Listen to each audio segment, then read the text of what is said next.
Green Party leader Elizabeth May says she's relieved after getting clearance to review the unredacted NSICAF report on foreign interference. That's the findings of a committee of parliamentarians with top secret security clearance that referenced intelligence existed on an unspecified number of their colleagues who had wittingly aided foreign states. Despite May's conclusions, everyone in the House of Commons today outside of the Green Party and including the government voted to add those allegations to the scope of the National Inquiry on Foreign Interference. Let's bring back the front bench to talk about that. Brian Gallant, Lisa Raitt, Tom Mulcair, and Rob Benzie. Tom, from where you sit, do Ms. May's comments change anything?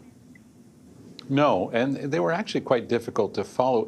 If part of the analysis is, as she says, you don't want to have a witch hunt, meaning you don't decide in advance that somebody has done something, but there are any number of names in there, that much she admits, then how in heaven's name can she be the one to decide that there's only one person who's no longer an MP that this applies to? And she goes so far as to say that it would be a mistake, it's just passing a hot potato by putting this in the hands of Madam Justice Hogue. I'm very glad parliamentarians came together and said, look, we've got an institution that's purpose-built. She's looking at the question of foreign interference in our elections. Yes, she can look at all of this, which makes it clear also that she should be given access to everything, including the parts that have been redacted out, and the same thing with regard to cabinet confidences, because the Trudeau Liberals have been trying to hide stuff from her on that. So I think that, she had her moment in the sun. She was able to talk about this and what she saw.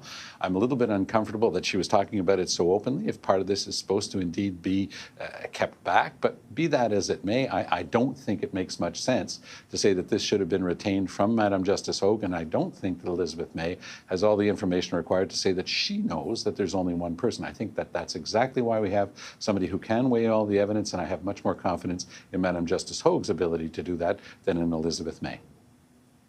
I think the part that was a bit confusing was it seemed as though Ms. May determined, Rob, that there was one former MP who wittingly engaged, essentially, with a foreign hostile actor, but that there wasn't a conclusion reached on others. At least that's what I was able to ascertain from the interview earlier on the program.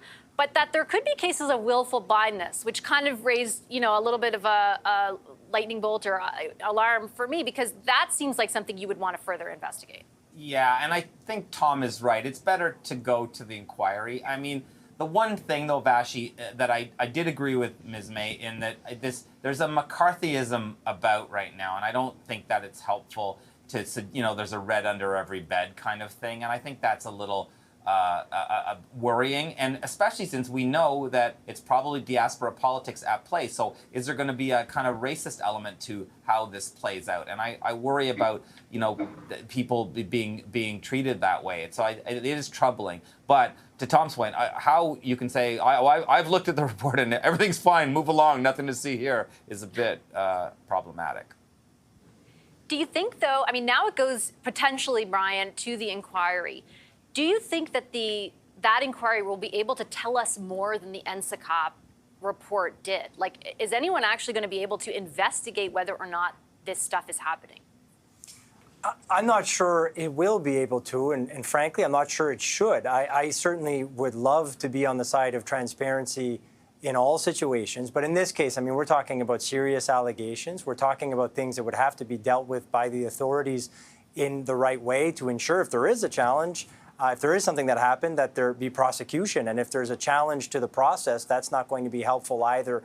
And of course, I mentioned this last time we spoke about this. Again, I'm not an expert in this stuff, but certainly there's a difference between intel, things that obviously give you a sense of what's happening. And from that intel, a lot of it's probably true. Some of it's not. Some of it might be sort of miscommunicated, whatever the case may be. So you can't base a sort of legal pursuit on that. It can certainly be something I think that could serve as a hypothesis. So from my perspective, I think it's great that the inquiry will look into this. I think as many people as appropriate should be looking into this, but obviously with the idea that the process be held the right way, that it be about getting the information, seeing what has happened, what we know for sure, what are facts, what do we sense may have happened but don't have the facts yet, and hopefully there are, whether it's an inquiry or the proper authorities, ways to get the facts that you need to be able to pursue this.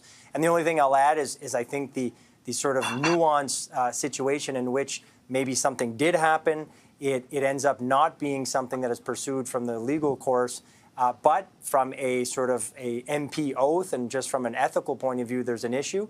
That will be a little murkier. So that I don't really have the answer to, but that certainly should be something that's pursued as well. And Parliament may have to keep sort of a eye on those type of nuanced situations to make sure something happens. Well, I think that's why there's pressure on all the party leaders to take this, briefing or look through this unredacted report. That's something, Lisa, that so far Jagmeet Singh's going to do tomorrow. Apparently now Ifrah Blanchette's going to get clearance as well. Mr. Poilievre says it will tie his hands, so he doesn't want to. Do you think that moving this to the inquiry quells all the politics around this, or does it keep going? I think that all the politicians are more than happy to have this go to the inquiry, other than Liz May. And the reason being is that they're hoping it's going to quell because it's a question mark about all of those MPs. There is a different standard of honor that is applied to members of Parliament.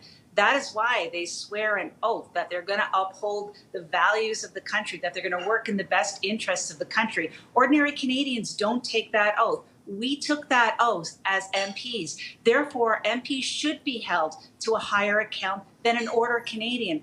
I don't understand why we're having these kinds of conversations about, well, what about this and the balance of probabilities and so harmful and we need the intelligence. I mean, come on, guys. There have been some serious accusations made, some serious intelligence put on the table that indicates some of those MPs and senators have done something that is completely egregious and something that we should not accept in our democracy, and that the Canadian public does have the right to know.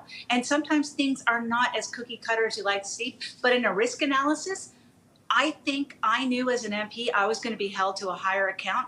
And quite frankly, if that means there's a danger around what happens to my name, should I do something that's not quite on plumb, then that is part of the whole job of being a member of Parliament. I just can't understand why we're trying to obfuscate this entire thing. And I would just say one last thing on the topic.